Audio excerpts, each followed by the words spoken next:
हम कई बार जानते भी नहीं हैं कि हमारे लिए किसने प्रार्थना की, पर उन प्रार्थनाओं का उत्तर आता है, क्योंकि वचन कहता है कि हम और आप चुने हुए हैं।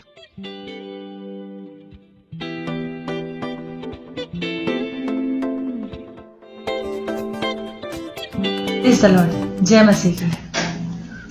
हम लोग आज मिलकर एक साथ परमेश्वर का धन्यवाद करेंगे इस बात के लिए कि परमेश्वर की हमारे विषय में, हमारे जीवन के बारे में एक भली योजना है। आप बोलेंगे कैसे? तो हम इस चीज़ को वचन से मनन करेंगे। यीशु का तहे दिल से धन्यवाद दीजिए पिता परमेश्वर का कि उसने हमको इस दुनिया में भेजने से पहले हमारे लिए एक भलाई की योजना बना के रखी है। हमें नहीं मालूम था। ठीक उसी तरह से जैसे आदम को ईडन गार्डन में, अदन की वाटिका में रचने से पहले परमेश्वर ने उसके लिए सारा प्रबंध किया था। आइए हम वचन से देखेंगे एक एक चीज को, ताकि बात और क्लियर हो जाए। यूहन्ना 15:16 में वचन कहता है कि तुमने मुझे नहीं चुना बल्कि मैंने तुम्हें चुना है। तो जो लोग मेरी तरह अन्य जाति से परमेश्वर में आए, उनको कई बार इस तरह के इल्ज़ामों का सामना करना पड़ा होगा, जैसे कि मैंने किया, आप में से बहुतों ने किया होगा कि तुमने बहुत गलत रास्ता चुना है, या तुमने गद्दारी की है, या तुम नालायक हो। ढेर सारी गालियाँ, मेरा तो एक्सपीरियंस है बहुत सारी गालियों का, उल्टी सीधी बातों का। तो मुझे लगता है आप में से बहुतों का होगा। पर हम जानते हैं कि ये हम नहीं थे, ये हमारी कुव्वत नहीं थी कि हमने यीशु को पकड़ा। ये उसका अनुग्रह था कि यीशु ने हमें चुना। वचन यहाँ पर कह रहा है कि मैंने तुम्हें चुना है। तो हम में से ऐसे कितने लोग होंगे जो कई बार जब हम यीशु को नहीं जानते थे, जब हमारा उद्धार नहीं हुआ था, हम अपने जीवन में निराश हो चुके होंगे, या निराशा ने हमको घेरा हो, या तकलीफों ने, तो हमने कई बार अपने आप से सवाल किया होगा कि आखिर मैं इस धरती पे कर क्या रहा हूँ या कर क्या रही हूँ। आपका मुझे नहीं पता, पर मेरे मन में ये सवाल अक्सर आता था कि मैं क्यों हूँ इस धरती पे, मैं इस दुनिया में क्या कर रही हूँ, किस लिए मुझे किसने बनाया, कौन है मेरा क्रिएटर और क्यों भेजा मुझे इस धरती पे। जब मेरा उद्धार नहीं हुआ था उस वक्त भी मैं ये सवाल अक्सर अपने आप से पूछती थी, अपने मन में सोचती थी इन बातों को। उद्धार क्या है? बहुत से जो नए लोग हैं बोलते हैं उद्धार का क्या मतलब। उद्धार का मतलब यह है, जैसे रोमियो की पत्री उसके 10वें अध्याय में बोला गया है 9वें और 10वें पद में, कि उद्धार के लिए दिल से विश्वास करना पड़ता है और मुंह से अंगीकार करना पड़ता है कि हाँ, यीशु मसीह मेरे लिए आए, मेरे पापों को उठाया क्रूस पर, कोड़े खाए, मेरी बीमारियों को हराया, मेरी खातिर जान दी, मेरे पापों के लिए जो दाम चुकाया यीशु ने अपना लहू बहाकर, और वहीं पे नहीं रुके, मुझे शैतान के पंजे से छुड़ाकर आज़ाद किया। जब छुटकारे का दाम दे दिया तो मैं छूट गई, या छूट गया, आज़ाद हो गई। और उसके बाद यीशु ने मृत्यु को हराया और तीसरे दिन जीवित हो गए। उस यीशु को मैं प्यार करती हूँ या करता हूँ, वो यीशु मेरा उद्धार करता है। मतलब यीशु के नाम से हमने उद्धार पा लिया, हमने छुटकारा पा लिया। यही है उद्धार, दिल से विश्वास और मुंह से अंगीकार करना। इससे कोई फर्क नहीं पड़ता है कि आप एक मसीही परिवार में पैदा हुए हैं या नहीं हुए हैं। तो भी जब आपको यीशु के बारे में पता चलता है, पवित्र आत्मा के द्वारा आपकी आंखें खुलती हैं, तब आप सच्चे उद्धारकर्ता को पहचान लेते हो। और अगर आप एक मसीह परिवार में पैदा हुए हो तो भी आपको नए सिरे से जन्मना होता है, जन्म लेने की आवश्यकता है। मतलब आपको उद्धार पाने की आवश्यकता होती है। उद्धार पाना मतलब यीशु को अपना व्यक्तिगत उद्धारकर्ता करके ग्रहण करना। यीशु ने, या पिता परमेश्वर यहोवा ने हमको सृष्टि के आरंभ से ही चुन लिया था। जैसे कि ये बात पहले से प्री डिसाइडेड थी कि जो परमेश्वर का मेमना है वो हमारे लिए घात किया जाएगा, यानी सिंबॉलिक रूप में यीशु को बोला गया है। ठीक उसी तरह से परमेश्वर ने हमको पैदा होने से पहले ही चुन लिया था। कैसे? यूहन्ना 15:16 भी हमने देखा कि तुमने मुझे नहीं चुना, मैंने तुम्हें चुना है। और भजन 139 में भी वचन कहता है कि तेरे बेडौल तत्व जो तेरी माता के घर में बनते जाते थे, उनको रचने से पहले मैंने तुझ पे चित्त लगाया है। यिर्मयाह 1:5 में भी वचन यही कहता है कि गर्भ में रचने से पहले मैंने तुझ पे चित्त लगाया है। यिर्मयाह 29:11 में परमेश्वर का वचन सबसे बड़ी बात यह हमको हौसला देता है कि मेरी सारी योजनाएं तुम्हारे लिए भलाई की हैं। तो फिर क्या होता है कि हम जब यीशु को नहीं जानते हैं तो शैतान बहुत बार हमको निराशा के जाल में फंसाने की कोशिश करता है। यहाँ तक कि यीशु को जानने के बाद भी कई बार वो अपने चाल चलने से बाज नहीं आता है। जैसे मैं अगर अपने जन्म की कहानी बताऊं तो जो मेरी नानी ने मुझे कई बार सुनाई थी बचपन से लेके बड़े होने तक। हम जानते हैं जो बुजुर्ग लोग होते हैं उनको एक ही बात को बार बार उन किस्सों को दोहराने की आदत होती है। तो मुझे वो कहानी पूरी रट गई थी। वो बताती थी कि जब मेरी मम्मी 5वें महीने की गर्भवती थी उस वक्त मेरे पिताजी का, मेरे पापा का एक्सीडेंट हो गया। और इस बात से मेरी मम्मी को इतना दुख पहुंचा कि मतलब इतनी कम एज में, इतनी यंग एज में जब वो विडो हो गई तो बिल्कुल वो दुख जो था वो उनके सहन से बाहर था। और नानी ये बताती थी मुझे कि बेटा जितने लोग भी हमारे यहाँ से, मतलब मेरे ननिहाल से मम्मी के ससुराल जाते थे, मिलने जाते थे, तो इतना ज़्यादा वो दुख से भरी हुई थी कि उनको कुछ भी समझ में नहीं आता था। और जैसे ही कोई उनके मायके से मिलने आता था तो उसको देखते ही वो एकदम से गिर पड़ती थी, पेट के बल एकदम धड़ाम से गिरती थी और बेहोश हो जाती थी।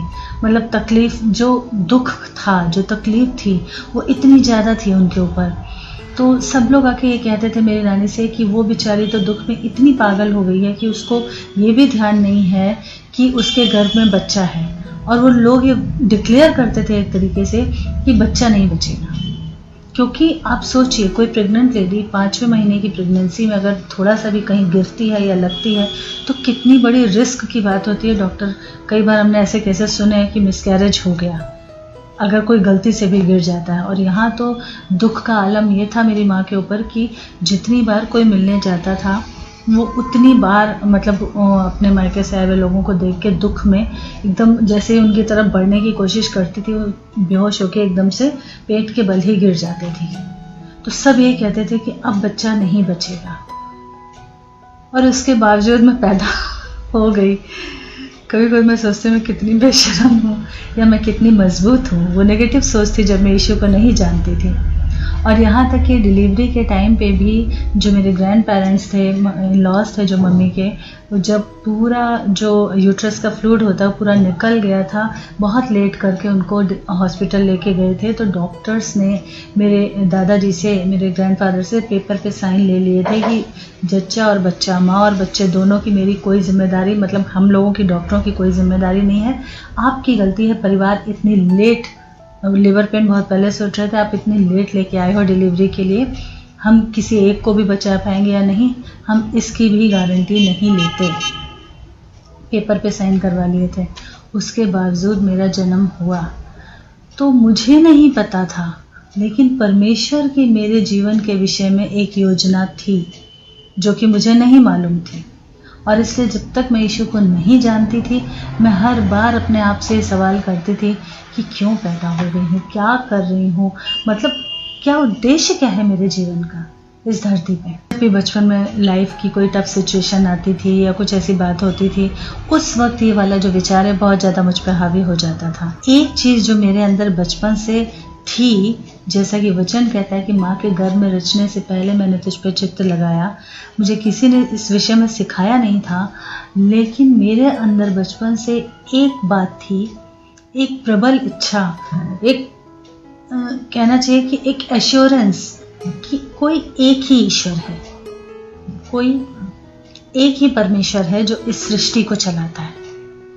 ढेर सारे गॉड एंड गॉडेस का जो कॉन्सेप्ट था वो मुझे नहीं हजम होता था, मुझे किसी ने इस बारे में सिखाया नहीं था।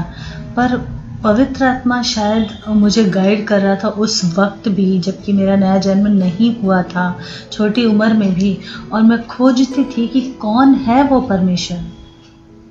मैं नहीं जानती थी कि कौन है वो, लेकिन मैं ये जानती थी कि कोई एक है जो इस पूरी कायनात को थामे हुए है, चलाता है इस पूरी सृष्टि को। मैं अपने दिल की ये बात किसी को शेयर भी नहीं कर पाती थी, क्योंकि जो मेरे आसपास मेरे फ्रेंड सर्कल के लोग थे या जो मेरे आसपास थोड़े तजुर्बेदार लोग थे, बड़े थे, वो सब अपनी अपनी दुनिया में मगन थे। और मैंने एक आध बार कुछ लोगों से बात करने की कोशिश भी की तो मुझे वहाँ से कुछ पॉजिटिव रिस्पांस नहीं मिला।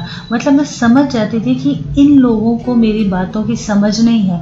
ये या तो मुझे बच्चा समझ के बहला देते थे, या फिर जो मेरी उम्र के लोग थे वो कहते थे क्या पागलों वाली बात पूछ रही हो तुम, चलो खेलें, ये करें वो करें। मतलब सब अपनी दुनिया में मगन थे, कोई भी मैंने देखा था उस वक्त पे आसपास नज़र दौड़ा के कि कोई तो मेरे जैसी सोच वाला मुझे मिल जाए जिससे मैं अपने दिल की बात शेयर कर सकूं, लेकिन कोई भी सच्चे परमेश्वर को खोजने वाला तब मुझे नहीं मिला। और इसी वजह से दुनिया में जब हम रहते हैं और सच्चे परमेश्वर को नहीं जानते हैं, तब क्या होता है, धीरे धीरे वो जो एक मेरे अंदर इच्छा थी, जो खोज थी, वो कहीं कहीं डगमगाने लगती थी या धूमिल हो जाती थी, या फिर मैं भूल जाती थी उस चीज़ को कि अरे मैं खोज रही हूँ उस परमेश्वर को जिसने इस सृष्टि को बनाया है। कहीं ना कहीं ये विचार कहीं ना कहीं धूमिल होने लगता था मेरे अंदर। पर परमेश्वर की मेरे जीवन के विषय एक योजना थी, और जैसा लिखा है कि मैंने जन्म लेने से पहले तो उस पर चित्त लगाया, तो परमेश्वर ने ठीक अपने ठहराए हुए समय पे अपने आप को मेरे सामने प्रकट किया। मैंने पहले भी ये चीज़ बताई है कि मुझे किसी इंसान ने सुसमाचार नहीं सुनाया था। मेरे पास कोई व्यक्ति गॉस्पेल लेके नहीं आया। इसका ये मतलब नहीं कि जिनको कोई इंसान सुसमाचार सुनाता है या गॉस्पेल लेके, गुड न्यूज़ लेके जाता है तो वो गलत है या मैं कोई स्पेशल हूँ। नहीं, मैं सिर्फ एक बात बता रही हूँ आपको कि क्योंकि परमेश्वर ने, अब मैं ये सोचती हूँ, मैं ये कभी कभी कि परमेश्वर जब तू देख रहा था कि मैं बचपन से खोज रही हूँ तुझे, तो तूने पहले ही मुझ पे अपने आप को प्रकट क्यों नहीं किया, रिवील क्यों नहीं किया। शायद ऐसा इसलिए हुआ होगा क्योंकि परमेश्वर के पास हर एक बात, हर एक काम के लिए एक समय निश्चित है। तो जब उसने एक सही समय देखा तब अपने आप को मेरे सामने प्रकट किया, रिवील किया। आपको पता है मेरी टेस्टिमनी कि जीसस कॉल्स जो मैगजीन थी उसके थ्रू मैंने उसमें डीजे सिनाकन की गवाहियों के ज़रिए से पवित्र आत्मा को जाना, और मैं पवित्र आत्मा के पीछे भागी, और इस तरीके से पवित्र आत्मा ने मुझे यीशु से और यीशु ने मुझे पिता से मिलाया। तो इस तरीके से मेरा उद्धार हुआ। लूका 22 के 31वें पद में वचन कहता है, लूक चैप्टर 22 वर्स 31, वहाँ पर लिखा हुआ है कि यीशु ने पतरस से कहा था कि पतरस, शैतान ने तुम लोगों को मांग लिया है, पर मैंने तुम्हारे लिए विनती की है, तेरे लिए विनती की है कि तेरा विश्वास जाता न रहे, ताकि जब तू पलटे, मतलब जब तू विश्वास में मजबूत हो जाए तो फिर अपने भाइयों को भी तू स्थिर करना। देखिए, हमारे जीवन के विषय में जो योजना होती है परमेश्वर द्वारा बनाई हुई, उस योजना को परमेश्वर जानता है। कई बार हम नहीं जानते हैं, लेकिन शैतान को खबर होती है, और इसलिए वो चाहता है कि हम में से हर एक के जीवन के विषय जो परमेश्वर की भली योजना है, जो बुलंद योजना है, उसको वो किसी भी रीति से तहस नहस कर सके तो कर दे। कोशिश वो जरूर करता है, हालांकि वो हारा हुआ है, ये बात उसे भी पता है। हम सब जानते हैं पतरस ने 3 बार यीशु का इनकार किया था, लेकिन क्योंकि यीशु ने कहा था कि मैंने तेरे लिए विनती की है, प्रार्थना की है, ताकि तेरा विश्वास जाता न रहे, तो मजबूत बन जाए अपने फेथ में। तो उस रीति से उन प्रार्थनाओं की बदौलत जो यीशु ने पतरस के लिए की थी, पतरस वापस से फिर के मसीह में लौट आया था। ठीक उसी तरह आपके और हमारे लिए बहुत से लोग होंगे जिन्होंने प्रार्थनाएं की होंगी, दुआएं की होंगी, हो सकता है आप उनको जानते भी नहीं हैं। एक परिवार था राजस्थान में जिनसे हमारी दोस्ती हुई थी।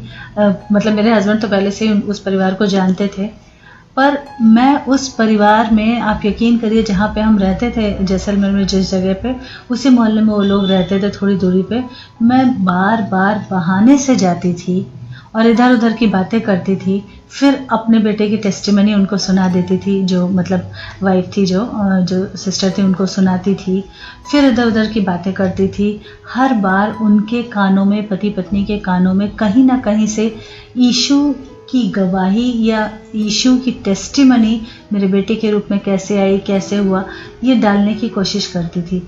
लेकिन आप यकीन जानिए 6 महीने तक वो लोग सुनते थे, पर उनके अंदर कुछ काम नहीं होता था। एक बात हो रही थी कि वचन का बीज कहीं ना कहीं से कि हाँ, यीशु जीवन देने वाला है, जिसको मेडिकल साइंस नकार देती है, उसमें भी यीशु जान डाल सकता है। और उनकी वाइफ को भी 2 बार मिसकैरेज हो चुका था, तो इस बहाने से मैं वो टेस्टिमनी सुनाती थी। लेकिन मैं देख रही थी कि कुछ असर नहीं हो रहा है, तो मैं एक काम करती थी। मैं जब अपने घर से उनके घर जाती थी अन्य भाषा में बात करते हुए, जब उनके घर से अपने घर आती थी अन्य भाषा में बात करते हुए, और मैं यीशु से एक ही बात कहती थी कि प्रभु, ये नहीं जानते कि इन्हें तेरी ज़रूरत है, पर तू तो जानता है कि इन्हें तेरी ज़रूरत है। वो परिवार शायद आज भी इस चीज़ को नहीं जानता कि मैंने उनके लिए कितनी प्रार्थनाएं की। मैंने कभी इस बात का दम भी नहीं भरा उनके आगे। हाँ, बाद में जब उन्होंने यीशु के लिए अपना मन खोला और आश्चर्यकर्म, तब उन्होंने कहा, जब उनकी वाइफ ने फिर से कंसीव किया, तब उन्होंने कहा कि ठीक है सिस्टर, हम मिलके प्रेयर करेंगे, प्रार्थना करेंगे। तो फिर वो बुलाती थी कि हाँ सिस्टर चलिए हम लोग मिलके बैठ के प्रेयर करते हैं, प्रार्थना करते हैं। वो अलग बात थी। लेकिन उससे पहले के 6 महीने जब वो ध्यान भी नहीं दे रहे थे वचन पे, उस वक्त मैं उनके लिए बराबर प्रार्थना करती थी। अपने घर से उनके घर के रास्ते में आते जाते बार बार प्रार्थना करती थी कि यीशु तू इनका मन खोल दे, इनको तेरी ज़रूरत है, ये नहीं जानते, तू तो जानता है ना प्रभु, इनके मन खोल दे, इन दोनों पति पत्नी के मन खोल दे परमेश्वर, इनके जीवन में आशीष आनी चाहिए, जैसे तूने मुझे आशीष दी है बच्चे की, इनको भी बच्चे की आशीष दे। क्योंकि एक औरत होने के नाते हम जानते हैं कि माँ बनना कितने सौभाग्य की बात है। तो मैं बार बार उनके लिए, उस बहन के लिए दुआ करती थी। और ये बात मैंने कभी उनको बताई नहीं, कोई ये खूबी नहीं है कि ये हमारी जिम्मेदारी है, ये हमारा काम था, तो ये मैंने किया। पर उन प्रार्थनाओं की बदौलत एक दिन दिल के बंद दरवाजे खुल गए। परमेश्वर यीशु के लिए उन्होंने वेलकम किया अपने जीवन में, यीशु को अपने मन के दरवाजे खोल दिए यीशु के लिए, और इस तरीके से उनके जीवन में आशीष है, उनके जीवन में उद्धार आया। कहने का मतलब ये है कि कई बार हमें पता ही नहीं कि कितने लोगों ने हमारे लिए प्रार्थनाएं की हैं। एक बार एक कोई प्रचारक आए थे, उन्होंने मेरे लिए कहा था कि बेटा, मतलब जिस वक्त तुम इस दुनिया में आ रही थी, साउथ में थी मैं तब, वहाँ पे कोई प्रचारक आए थे, उन्होंने बताया था कि बेटा जिस वक्त तुम इस दुनिया में आ रही थी, उस वक्त किसी ने तुम्हारे लिए प्रार्थना की थी कि प्रभु ये जो बच्चा इस दुनिया में आ रहा है कठिन समय से गुजर के, इसका उद्धार मैं यही दुनिया में आने से पहले सुनिश्चित करता हूँ या करती हूँ। तो अब उन्होंने इतनी बात बताई। अब मैं सोचने लगी, मेरी मम्मी के आसपास तो सारे जेंटाइल थे, किसने मेरे लिए प्रार्थना की होगी। फिर मैंने मम्मी को पूछा कि मम्मी कोई था तुम्हारे आसपास यीशु का जानने वाला? तो मम्मी ने बहुत दिमाग पे जोर डाला। मम्मी ने कहा भाई मेरे आसपास तो कोई नहीं था। फिर मम्मी ने कहा हाँ, उस हॉस्पिटल में, उस गवर्नमेंट हॉस्पिटल में कुछ मलयाली नर्सेस थी जो शायद क्रिश्चियन थी, उनमें से किसी ने प्रार्थना की हो तो मुझे नहीं पता बेटा, क्योंकि उस वक्त तो मुझे अपना खुद का भी होश नहीं था। तो हम कई बार जानते भी नहीं हैं कि हमारे लिए किसने प्रार्थना की, पर उन प्रार्थनाओं का उत्तर आता है, क्योंकि वचन कहता है कि हम और आप चुने हुए हैं। और इसीलिए जब हम चुने हुए हैं, हमारे जीवन के विषय में परमेश्वर की एक योजना है, तो शैतान नहीं चाहता कि वो योजना हमारे जीवन में पूरी हो जाए। क्योंकि यीशु ने कहा था, मैंने पतरस तेरे लिए ये प्रार्थना की है कि जब तू अपने विश्वास में मजबूत हो तो अपने भाइयों को फेर के लाना और बहुतों को फेर लाना। वही पतरस जब खड़े होकर बुलंदी के साथ, हौसले के साथ वचन का प्रचार कर रहा था, एक साथ 3000 लोग मसीह में जुड़ गए। पहली बड़ी कलीसिया, फर्स्ट चर्च। उसे पता है छोटे से छोटा 1000 हो जाएगा। एक व्यक्ति अगर चुन लिया गया परिवार से, वचन कहता है ना कि यीशु मसीह पे विश्वास कर तो तू और तेरा घराना उद्धार पाएगा। इसीलिए एक ने विश्वास किया। मैंने याकूब की तरह परमेश्वर के पैरों को जिद करके पकड़ा हुआ था कि मेरी माँ मेरे पति का उद्धार कर, जब तक नहीं करेगा मैं छोड़ूंगी नहीं तुझे। एक उद्धार पाएगा तो बहुतों को फेर लाएगा। इसलिए वो हम में से हर एक के रास्तों में रोड़े अटकाने की कोशिश करता है कि हम अपनी योजनाओं में सफल ना हो पाए। वो योजनाएं जो परमेश्वर ने हमारे जीवन में दी हैं, उनमें हम ना सफल हो जाएं, क्योंकि फिर वो, उसको पता है बैरिकोस का अंत, पर फिर वो समय से पहले ही गिरा दिया जाएगा। उसका नाश और ज्यादा बुरे तरीके से होने वाला है हम में से हर एक के द्वारा। आदम और हवा को पिता ने अपनी संगति के लिए बनाया था। शैतान ने वो संगति तोड़ दी, षड्यंत्र रचा, हवा के साथ खिलवाड़ किया, जीवन में झूठ बोला और इस तरह से बहका लिया। अय्यूब परमेश्वर का बहुत प्रिय था। शैतान को वो बात भी पसंद नहीं आती थी, उसको बुरा लगता था और वो बार बार परमिशन लेता था कि अय्यूब के रास्ते में मुश्किलें खड़ी करे, उसके जीवन में कठिनाइयां पैदा करे। हमारे और आपके लिए भी बैरी यही कोशिश करता है कि या तो हम गलत चीज़ों में उलझ जाएं, गलत भावनाओं में फंस जाएं और कष्टों में, या शरीर के कष्टों में, कई बार फिजिकल प्रॉब्लम में या इमोशनल प्रॉब्लम में, रिश्तों की प्रॉब्लम में, सवालों के घेरे में, दुखों में, गलतियों में हम इस तरह से उलझ जाएं ताकि हम पर दोष लगा सके दोष लगाने वाला, और हमारे जीवन में पिता की योजना पूरी ना हो पाए, परमेश्वर की योजना अधूरी रह जाए। ये बैरी चाहता है। लेकिन परमेश्वर कहता है कि यिर्मयाह 29:11, मेरी सारी योजनाएं तुम्हारे लिए भलाई की है, हानि की कोई योजना बनाई नहीं। कौन से ऐसे माँ बाप होंगे जो अपने बच्चों के लिए कोई नुकसान की योजना बनाएंगे? आप सोचो। तो हमारा तो पिता वो है जो 1000 माँओं से बढ़कर करुणा करने वाला है, तो क्या वो हमारे और आपके लिए कोई गलत योजना बनाएगा? कभी नहीं। अगर कहीं कुछ गलत हो रहा है तो यकीन जानिए कि बैरी की कोई षड्यंत्र भरी चाल है और हमें इसको आत्मा में बुद्धिमानी से समझना और इसको तोड़ना है। और यीशु के नाम से हम मसीह में जयवंत से बढ़कर हैं। इसीलिए वचन कहता है फिलिपियों 3 के 12 और 14 में कि हम भटकने वाले और रुकने वाले नहीं हैं। क्यों? क्योंकि मैं उस पदार्थ को पकड़ने के लिए दौड़ा चला जाता हूँ जिसके लिए मसीह यीशु ने मुझे बुलाया है। मैं निशाने की ओर दौड़ा चला जाता हूँ। यही है हमारे और आपकी एक मसीह जीवन की दौड़। रोमियो 12:12 कहता है आशा में आनंदित रहो।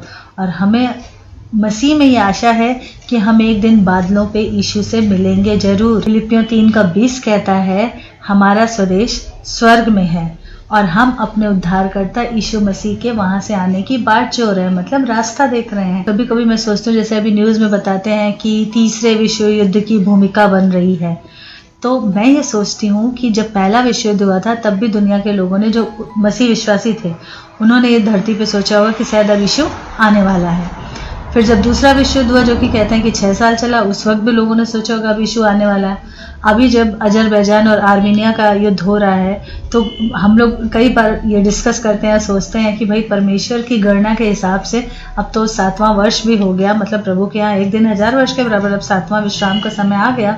तो लगता है कि अब जो होगा युद्ध वो ही शायद अंतिम युद्ध होगा और यीशु आ जाएंगे उसी बीच में, क्योंकि बाइबल में लिखा है, ये चीजें बाइबल में लिखी हैं। मरकुस 13 में लिखा है, मत्ती 24 में लिखा है, लूका में लिखा है कि देश पर देश, राज्य पर राज्य चढ़ाई करेंगे, जगह जगह पीड़ाएं शुरू हो जाएंगी, अकाल होंगे, भूडोल होंगे, भूकंप आएंगे। पर ये सब बातें पीड़ाओं का आरंभ होंगी, तुरंत अंत नहीं होगा। झूठे भविष्यवक्ता, झूठे मसीह उठ खड़े होंगे। वो सारे चिन्ह जो बाइबल में लिखे हैं वो धीरे धीरे पूरे हो रहे हैं। पर सबसे इम्पोर्टेंट चीज, जब तुम इज़राइल को सेनाओं से घिरा हुआ देखो तब समझ लेना कि अंत निकट है। तब समझ लेना कि इस देह की कैद से हमारा छुटकारा निकट है। और जैसा पौलुस ने बताया तीमुथियुस को, थिस्सलुनीकियों की पत्री में वहाँ के लोगों को बताया कि हम बादलों में आत्मा में उठा लिए जाएंगे और बादलों में जाके स्वर्ग पे अपने प्रभु से मिलेंगे, जिसको कि हम बाइबल के टर्म में रैप्चर कहते हैं, स्वर्गारोहण कहते हैं। ट्विंकलिंग ऑफ आई, यूं चुटकी बजाते, पलक झपकते ही वो पल आ जाएगा। तुम नहीं जानते कि किस समय यीशु आने वाला है, हमारा दूल्हा आने वाला है, इसलिए तैयार रहो, अंत निकट है। हो सकता है कि ये सारे युद्ध भी होके टल जाएं। मेरा बेटा कई बार मजाक में कहता है कि हो सकता है मैं भी बूढ़ा हो जाऊं तब तक भी यीशु ना आए। मैंने कहा देखो, पतरस ने अपनी पत्री में कहा है कि प्रभु अपनी प्रतिज्ञा के विषय में देर नहीं करता है, जैसे कि कुछ लोग समझते हैं कि देर करता है। नहीं, देर नहीं करता, बल्कि वो एक एक को मन फिराव का मौका देता है और नहीं चाहता कि कोई भी नष्ट हो, क्योंकि मेरे पिता की ये इच्छा नहीं है कि छोटे से छोटे में से एक भी नाश हो। हम बोल बोल के अपने परिजनों का, अपने रिश्तेदारों का, अपने परिवार वालों का उद्धार नहीं करवा सकते, लेकिन हाँ, हमने उनको वचन बता दिया, हमने उनको गॉस्पेल सुना दिया, अब हम उनके लिए प्रार्थना करते हैं। कई बार कुछ बहनें मुझसे पूछती हैं कि सिस्टर कैसे करेंगे, मेरे मम्मी पापा का उद्धार कैसे होगा, मेरे ससुराल वालों का उद्धार कैसे होगा। मैं कहती हूँ एक ही जरिया है भाई, प्रार्थना। आप सिर्फ प्रार्थना करो। आपने उनको गॉस्पेल बता दिया, उन लोगों ने अष्टक्रम भी देख लिए, फिर भी उनके मोटे मन पर सीजे नहीं है, तो पत्थर का हृदय हटा के वहाँ मांस का हृदय आए, इसके लिए प्रार्थना करो। यीशु के लिए वो लोग अपने दिल के दरवाजे खोलें, इसके लिए प्रार्थना करो। प्रार्थना ही एकमात्र जरिया, और यीशु इसीलिए रुका हुआ है। पतरस कहता है प्रभु इसलिए देर कर रहा है, इसलिए रुका हुआ है, अभी नहीं आ रहा है हमें और आपको लेने के लिए स्वर्गारोहण पे, कि एक व्यक्ति का उद्धार हो जाए। वो चाहता है सबका उद्धार हो, ऐसा नहीं कुछ ना कुछ स्पेशल लोगों को चुन लिया है।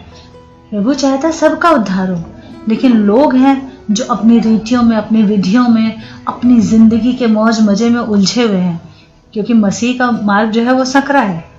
तो लोग नहीं चाहते हैं कि हम अपने जीवन के मजे छोड़ के उस सकरे मार्ग पे हैं, लेकिन जो उस मार्ग पे आएगा वही उद्धार पाएगा, वही अनंत जीवन पाएगा, वही यीशु के साथ स्वर्ग में 1000 सालों तक राज्य करेगा। और ये होने वाला है। देखो, बाइबल की एक भी भविष्यवाणी अधूरी नहीं रही।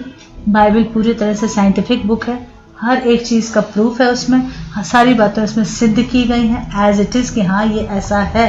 LHS इक्वल्स टू RHS, पुराना नियम नया नियम मिलकर बाइबल बनी है और सारी बातें उसकी हुई हैं, सिद्ध हो चुकी हैं। तो जब यीशु ने कहा है कि वो बादलों पर अपने लोगों को लेने आएगा तो वो भी होगा। वो रैप्चर वाला जो फेज़ है, वो जो स्वर्गारोहण वाला फेज़ है, वो भी आने वाला है, पर हम नहीं जानते कब। बाइबल में उसका समय नहीं दिया, वो पिता को ही पता है वो कब आएगा। उसके लिए हमें तैयार रहना है ताकि हम बादलों में स्वर्ग पे अपने प्रभु से मिल सके, आत्मिक रीति से हम उठाए जा सके। क्योंकि जब सताव आएगा, जब युद्ध छिड़ जाएगा, जब इजराइल चारों तरफ सेनाओं से घिर जाएगा, तब अंत निकट होगा। प्रभु ने कहा तब भी तुरंत अंत नहीं होगा, अंत निकट होगा। तो हमें प्रार्थना करनी है और परमेश्वर के आत्मा से अपने लिए अनुग्रह मांगना है ताकि हम तैयार रहें, क्योंकि हमारे और आपके जीवन के लिए परमेश्वर की एक भली योजना है। इसलिए जब तक हम इस धरती पे हैं तब तक विजेता का जीवन जिएंगे, और जब हम यहाँ से जाएंगे तो हम अपने यीशु के साथ हजारों हजार साल तक राज्य करेंगे। शर्त यह है कि मसीह में बने रहिए, अंत तक टिके रहिए, बैरी के जाल में उलझिए मत, अपने प्रभु से लिपटे रहिए, यीशु से प्रेम करिए। जो लोग, मैं उन लोगों से बोलना चाहती हूँ जो अन्य जातियों से बड़ी खुशी खुशी आ तो जाते हैं यीशु में, लेकिन वो सिर्फ स्वार्थ के लिए आते हैं। पौलुस इसीलिए कहता है कि यदि तुम केवल इस जीवन में मसीह से आशा रखते हो तो तुम सब मनुष्यों से अधिक अभागे हो। इस जीवन के बाद भी एक जीवन है आत्मा में, आत्मिक जगत है, वहां जाने की तैयारी करो। फाइनली अच्छी भूमि का बीज बनो। ये नहीं कि कुछ लोग, मैंने देखा है इतने सालों में 2 दशक हो गए, 2 दशक से ज्यादा हो गए मुझे यीशु में, तो मैंने बहुतों को देखा है बहुत खुशी से, बहुत जोश से आते हैं, उसके बाद थोड़ा सा कुछ हुआ, उनका उत्साह पड़ जाता है। जब उनको बोला जाता है कि डू डोंट डू, डूज और डोंट डू, ये जो 2 चीजें, ये करना है मसीह में, ये नहीं करना है मसीह में, जैसे ही बोला जाता है ये नहीं करना है मसीह में, उनके दुनिया के सारे मजे छूट जाते हैं, फिर वो खुद पीछे हो जाते हैं। तो ऐसे वाले मसीह मत बनिए, ऐसे वाले विश्वासी मत बनिए, बल्कि मीरास पाने के लिए, अनंत जीवन पाने के लिए, ना मुरझाने वाला मुकुट पाने के लिए पौलुस कहता है ऐसे दौड़ो कि वो अनंत जीवन पाओ, जो वो मुकुट पाओ जो ना मुरझाएगा, कभी नहीं मुरझाएगा। तो प्रभु इन वचनों से आपको आशीष दे। आप याद रखिए आप चुने हुए हैं और आप पीछे हटने वाले नहीं हैं। आप विजेता घोषित कर दिए गए हो मसीह यीशु में। God bless you.